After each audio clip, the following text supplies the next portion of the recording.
Welcome back to Inside the Philippines. Today's story is different from what we usually share here.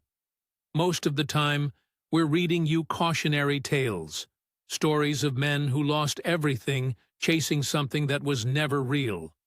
But today we have something else.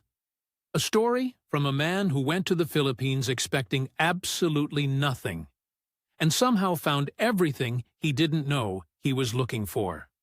This is Marcus, 34, from Munich, Germany.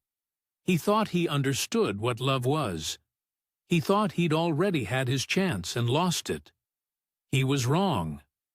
But before we get into his story, do me a favor.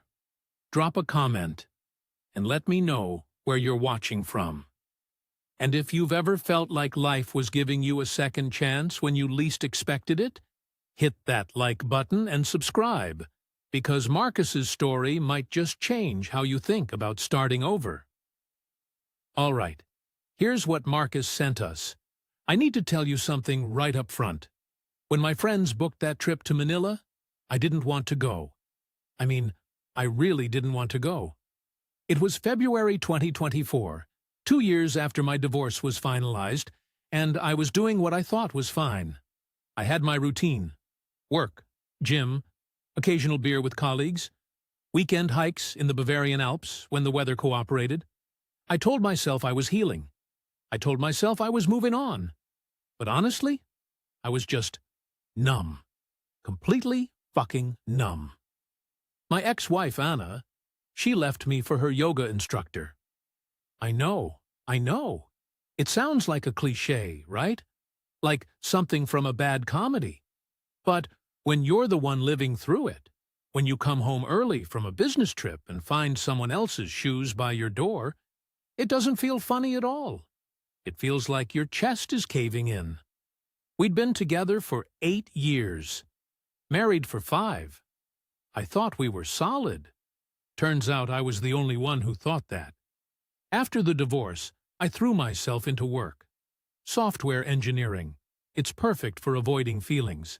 There's always another problem to solve, another line of code to debug. Clean, logical, no ambiguity. My friends, Stefan and Paul, they worried about me. They'd invite me out and I'd go, but I was just going through the motions. I'd sit there in whatever bar or restaurant, drinking my beer, nodding at the right moments, laughing when I was supposed to. But inside, nothing. Just this gray fog that never lifted.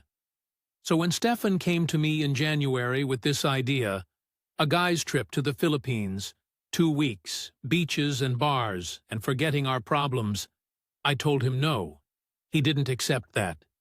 He literally booked my ticket without asking, showed up at my apartment with a printed itinerary and said, "Marcus, you're coming. You can be miserable here in the cold, or you can be miserable somewhere warm. At least there you might remember what it feels like to be alive." I went because it was easier than arguing. The flight from Munich to Manila is brutal. 13 hours to Dubai, then another 8 to Manila. I spent most of it staring at the seat in front of me, half watching movies I wasn't following, declining the meal service because I wasn't hungry. Stefan and Paul were excited, talking about their research, the bars in Burgos Street, the beaches in Palawan we'd visit in week 2.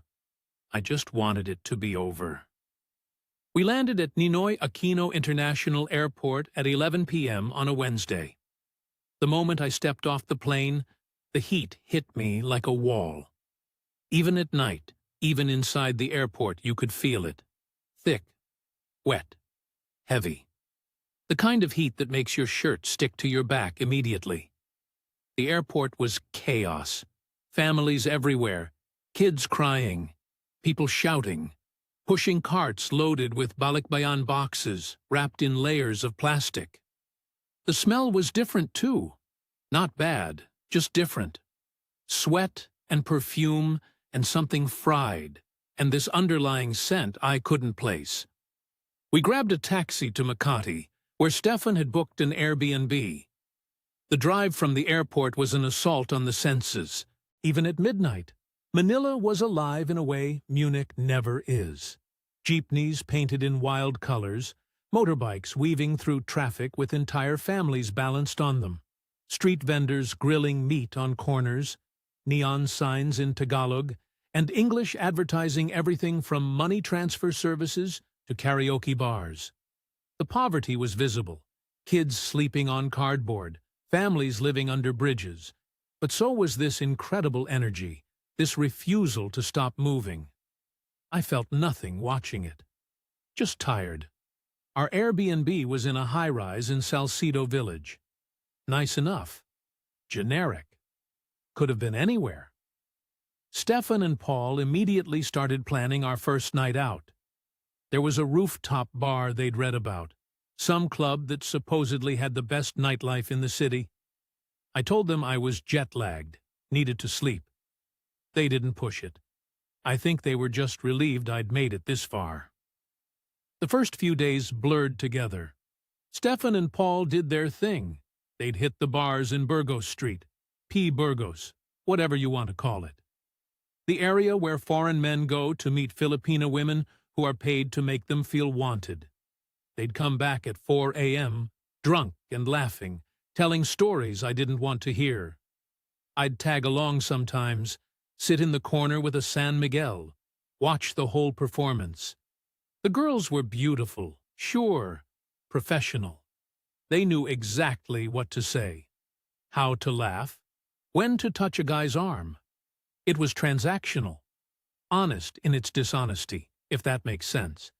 It did nothing for me. I wasn't judging Stefan and Paul. They were having fun, getting their egos stroked, living out some fantasy. Good for them. But I just felt more alone sitting in those bars than I did back home. At least in Munich, I could be alone in my apartment. Here I was, alone, surrounded by people pretending to connect. On the 5th day, I'd had enough.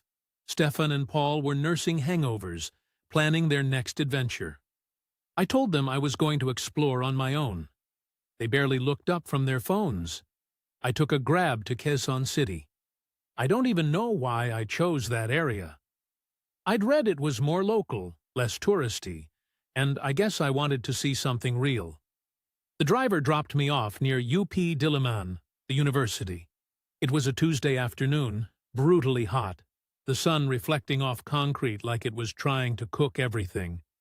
Students everywhere, rushing between classes, sitting under trees, eating from food carts. I wandered without purpose, walked past sari-sari stores and basketball courts where kids played in the full sun like the heat didn't exist. Everything was louder here than back home. Music spilling from windows, vendors shouting their prices, dogs barking, roosters crowing even though it was 3 in the afternoon. The smells changed every few meters. Fried fish, car exhaust, sampaguita flowers, garbage baking in the heat. Then suddenly, something sweet, like mangoes. I was drenched in sweat, starting to regret this whole solo exploration thing, when I saw a small cafe tucked between a laundromat and a computer repair shop. It had AC. That's all I cared about. I pushed through the door, and the cold air was like salvation. The place was tiny, maybe 6 tables. A counter with a pastry case displaying uva cakes and ensaimadas. A chalkboard menu with drinks I'd never heard of. It was empty except for one person, a woman sitting by the window, papers spread out in front of her, a red pen in her hand, her face scrunched in concentration.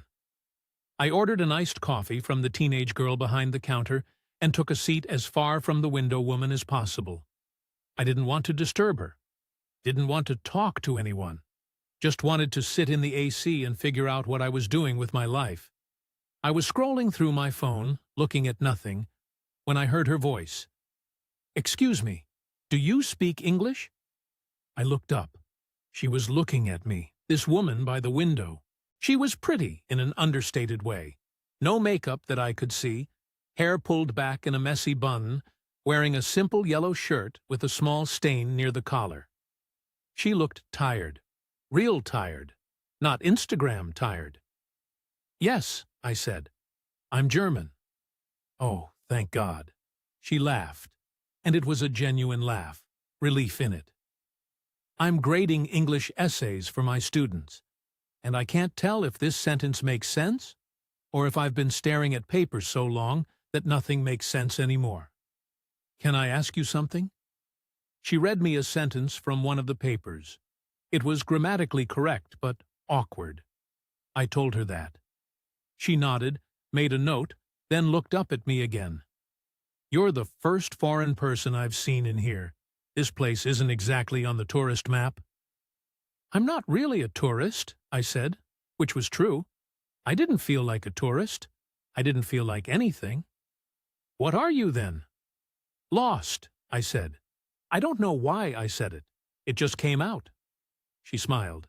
Not a pitying smile. More like recognition. Yeah, I get that. Her name was Lucia. She was 31, taught English at a public high school in Quezon City. She'd been grading papers for 3 hours, and her brain was fried. She asked if I minded if she sat at my table because her back was killing her from hunching over by the window. I said I didn't mind. We talked for 2 hours.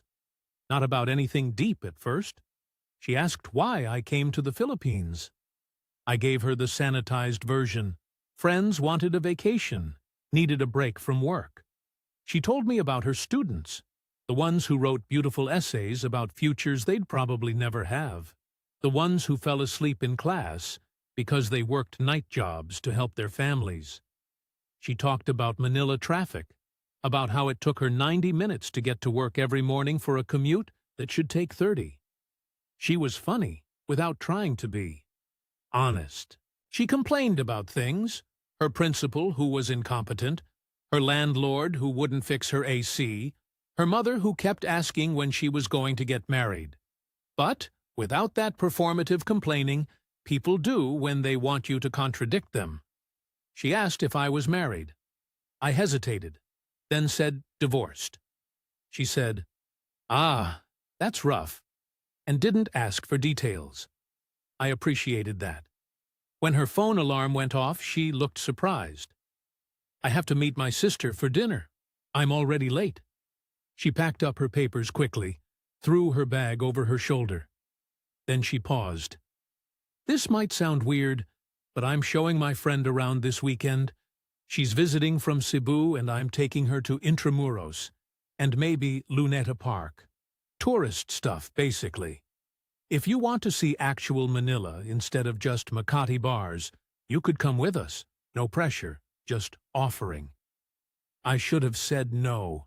I should have told her I was leaving soon, that I wasn't looking to make friends, that I was fine on my own.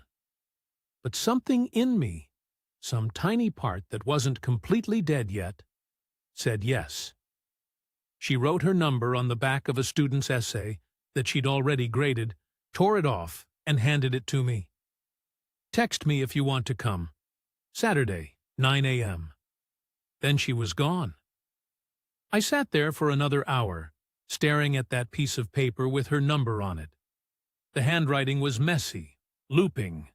There was a doodle of a smiley face next to it. I don't know why, but I took a photo of it, just in case I lost the paper.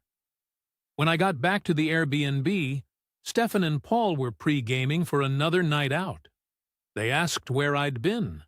I said just walking around. They didn't push it.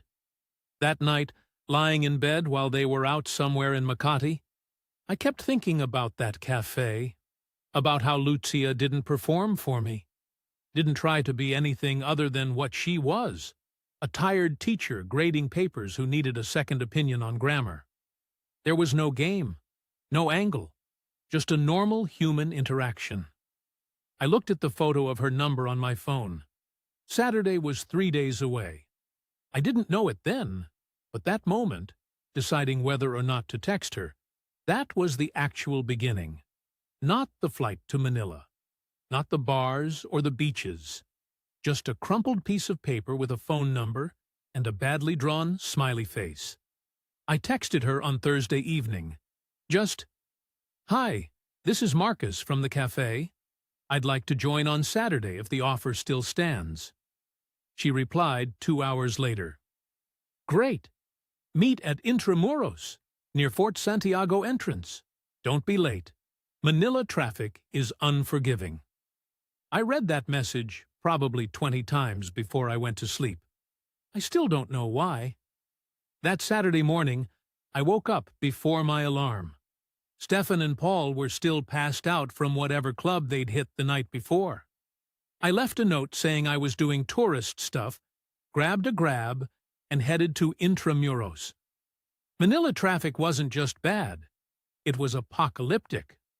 What Google Maps said would be a 25-minute drive took an hour and 10 minutes.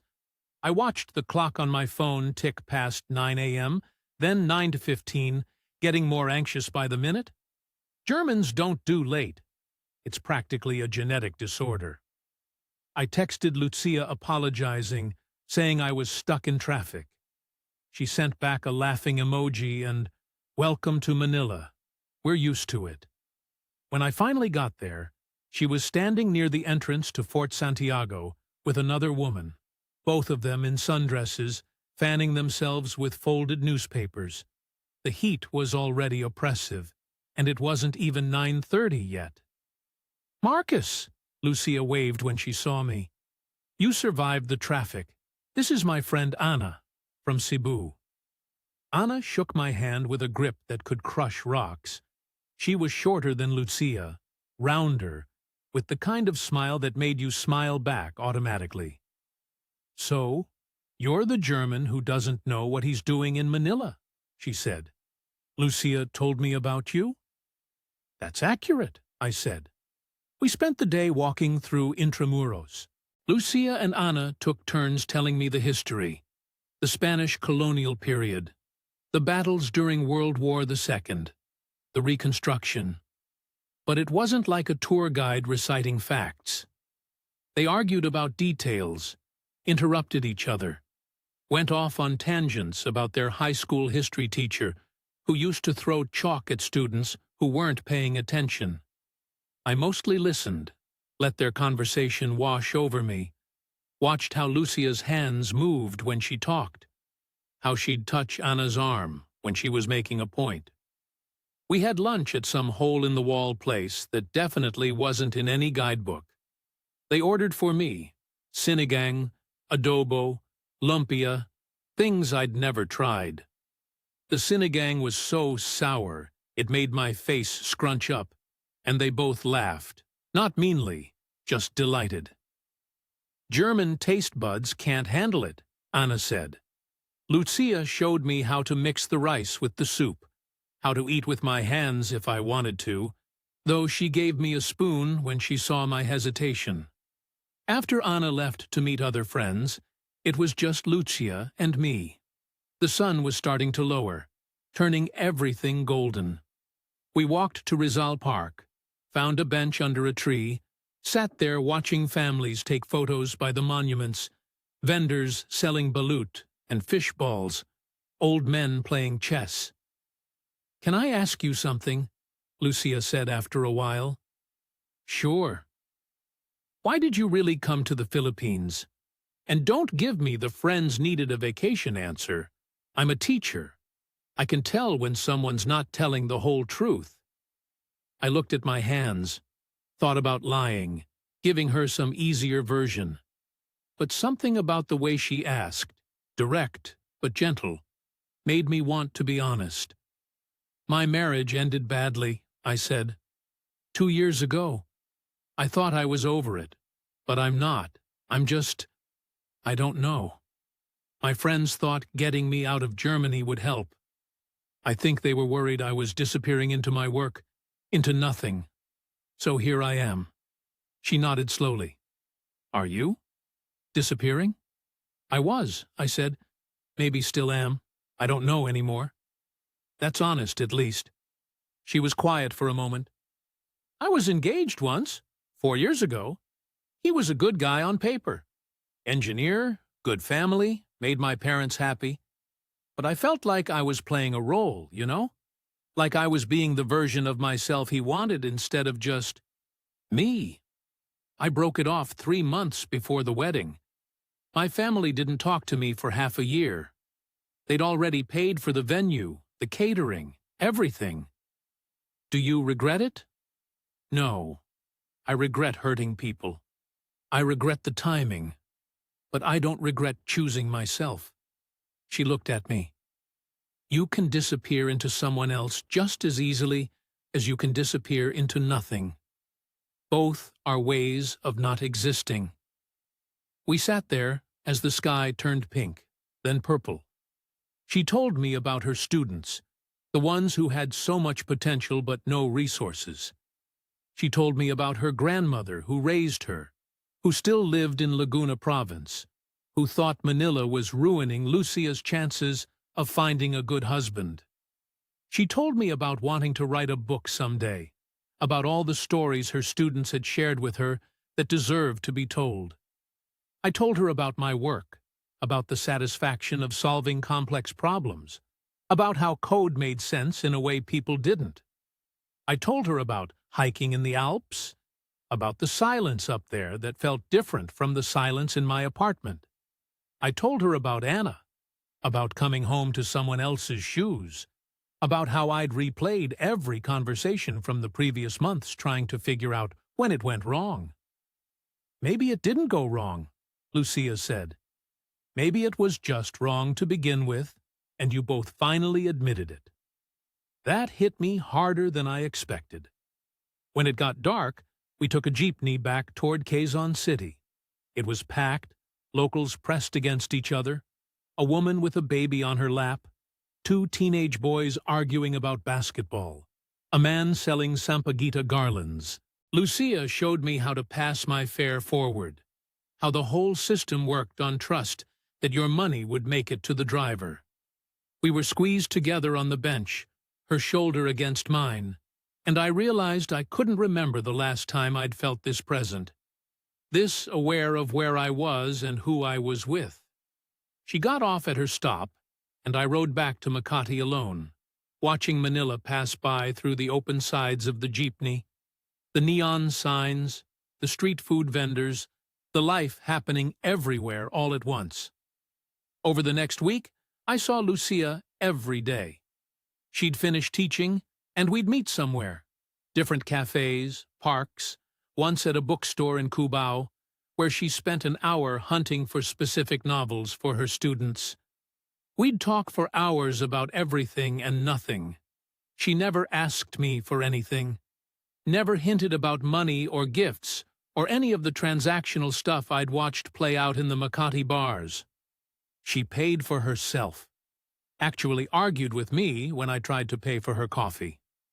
I have a job, she said. I can buy my own coffee. I know, I just wanted to… What? Be chivalrous? I'm Filipino, not helpless. She was complicated in ways I wasn't used to. Proud, but not too proud to admit when she was wrong. Independent, but close with her family, in a way that seemed suffocating to me sometimes. She'd video call her grandmother every night, speaking rapid Tagalog I couldn't follow, laughing at something, then getting serious, then laughing again. My 2 weeks were almost up. Stefan and Paul had done their Palawan trip without me. I'd bailed, said I wanted to explore Manila more. They thought I was crazy, but they'd stopped trying to get me to join their bar crawls. On my second-to-last night, Lucia asked if I wanted to meet her family. They're having a birthday party for my nephew in Laguna. It's like a 2-hour drive. You don't have to if you don't want to. Filipino family parties are intense. But I thought, I don't know. If you want to see real Filipino life, not tourist Manila, this is it. I said yes, without hesitating. The drive to Laguna was an experience. We took a bus from Cubao, crammed in with what felt like 100 other people, bags of rice stacked in the aisles, someone's rooster in a cage under a seat. Lucia fell asleep on my shoulder within 20 minutes. I stayed awake, watching the city turn into provinces, The buildings getting smaller, more space between things, rice fields appearing, mountains in the distance. Her grandmother's house was modest. Concrete walls, metal roof, a yard where chickens wandered around. But inside, it was chaos in the best way. 20, 30 people, maybe more. Kids running everywhere, aunties cooking massive pots of food, uncles drinking Red Horse beer and arguing about politics, karaoke already going, even though it was only 2 in the afternoon. Lucia's grandmother, Lola Rosa, was tiny, maybe 4'10", but she commanded that house like a general. She looked me up and down when Lucia introduced us, said something in Tagalog that made everyone laugh. Lucia's face went red.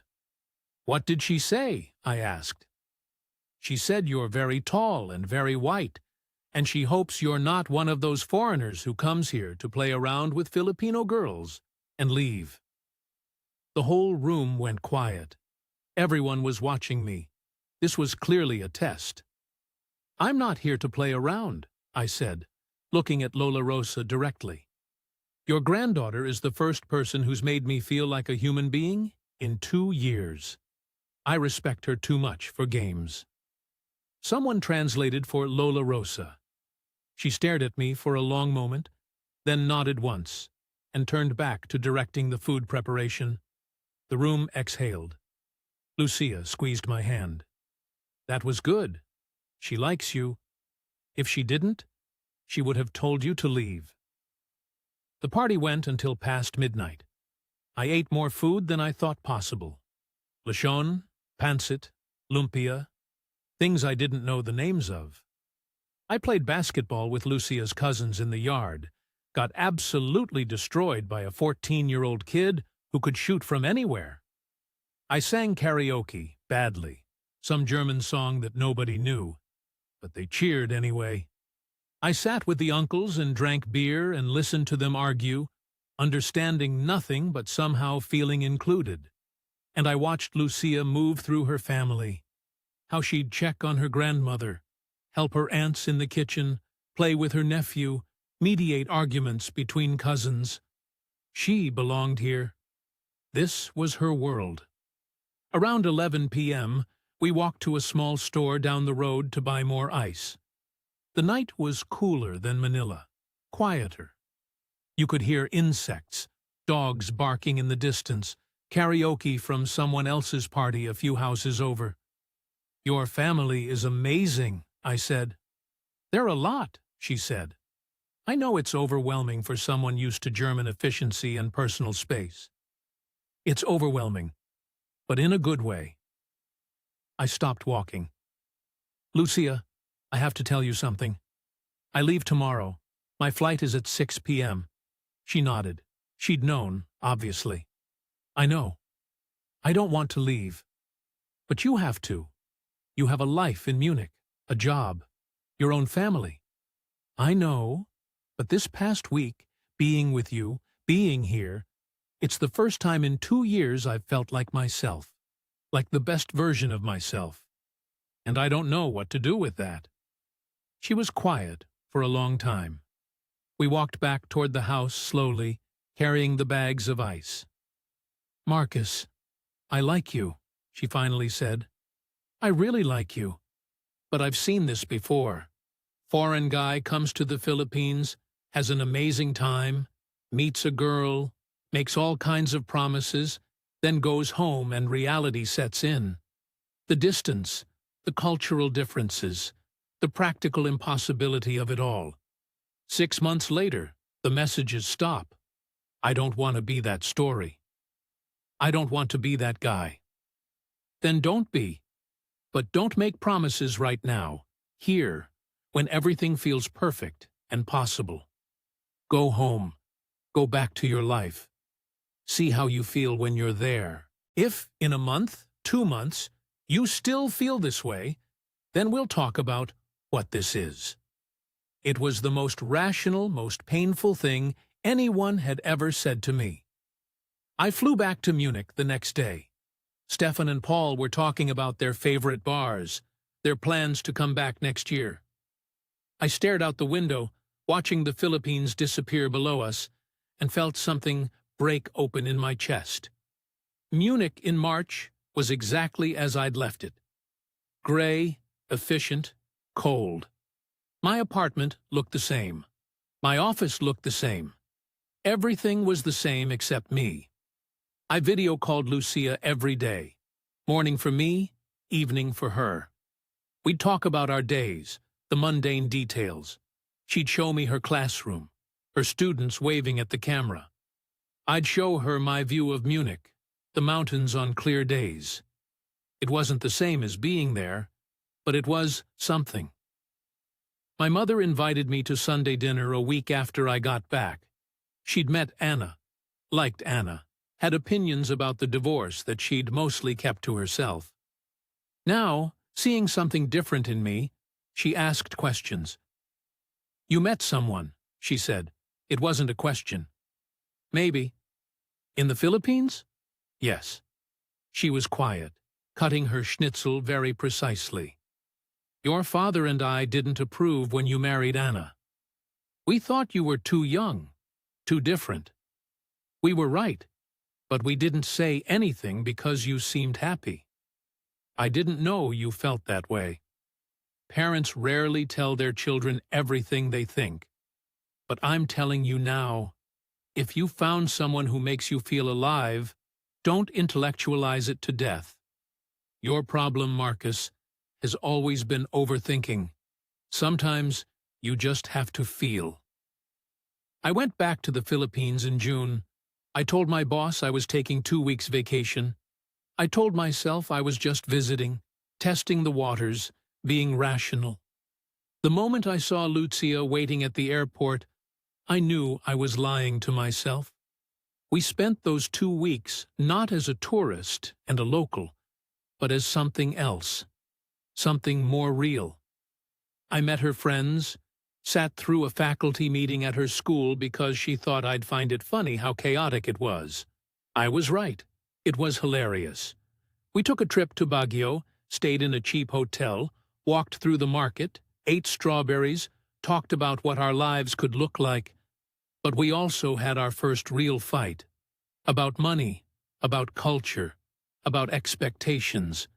Her mother had asked if I was planning to help pay for her nephew's school tuition. I didn't know how to answer that. In Germany, that's not how families work. Here, it was assumed. We argued in her apartment, both of us frustrated. Her saying I didn't understand Filipino family values, me saying I couldn't just give money without knowing what I was committing to. "This is what I meant," she said. "The cultural stuff isn't romantic. It's hard. It's going to keep being hard." I know. But hard doesn't mean impossible. We made up. But that fight showed me what this would actually be. Not a vacation, not a fantasy, but real life with real complications. On my last night, we were stuck in traffic. Of course, we were stuck in traffic. It was Manila, going nowhere, the heat oppressive even at 8 p.m. Her grandmother had gotten sick earlier that week. Nothing serious. But Lucia was worried, stressed about medical bills. The AC in the Grab wasn't working. Everything was sweaty and uncomfortable and so far from perfect. And I looked at her, wiping sweat from her forehead, texting her mom about her grandmother, managing stress I couldn't help with, and I thought, this is it. This is real love. Not the sunset walks in Intramuros, not the perfect moments, but this, choosing someone when it's 35 degrees and you're going nowhere and life is complicated and messy. "I'm moving here," I said.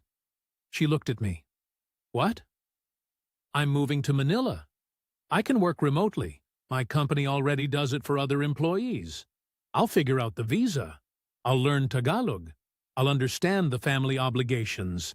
I'll probably screw it up at first, but I'll learn. I don't want to do long distance. I don't want to visit a few times a year. I want to build a life here. With you. If you want that too." She didn't answer right away. The traffic moved forward a few meters, then stopped again. "Are you sure?" she finally said. "Because once you do this, once you uproot everything, you can't take it back. You can't decide in 6 months that it's too hard and go home. That would destroy me." "I'm terrified," I said. "I'm absolutely terrified. But I'm sure." She started crying then. Not sad crying. Something else. "Okay," she said. "Okay, let's build something. I'm writing this from Manila. It's been 3 months since I moved here permanently. I'm still figuring things out. My Tagalog is terrible. I still get scammed by taxi drivers sometimes. I still don't fully understand all the family dynamics. Last week I accidentally insulted Lola Rosa by suggesting she shouldn't be cooking so much at her age, and Lucia had to explain Filipino concepts of respect and elderhood, and I felt like an idiot. But I wake up next to Lucia every morning. We have our routines now. She grades papers while I work on my laptop. We argue about where to eat dinner. We visit her grandmother every other weekend. I'm learning. Slowly. Imperfectly. But I'm learning. My friends back home think I'm crazy. Stefan still sends me messages about how I'm living in a developing country when I could be comfortable in Munich. My mother worries, but she's trying to understand. Anna, weirdly, sent me a congratulations message when I told her I was moving. Said she was glad I found what I was looking for. I didn't find what I was looking for. I wasn't looking for anything. That's the thing people don't understand. I came here empty, expecting nothing, and Lucia didn't fill that emptiness. She showed me I had to fill it myself first. She didn't save me. She just gave me a reason to save myself. This isn't a fairy tale. It's harder than I thought it would be. But it's real in a way nothing else in my life has been. And when people ask me how I knew, how I was sure enough to leave everything behind, I think about that traffic jam. That moment when nothing was perfect and I chose her anyway. That's how you know. Not when everything is easy. When it's hard, and you still can't imagine being anywhere else.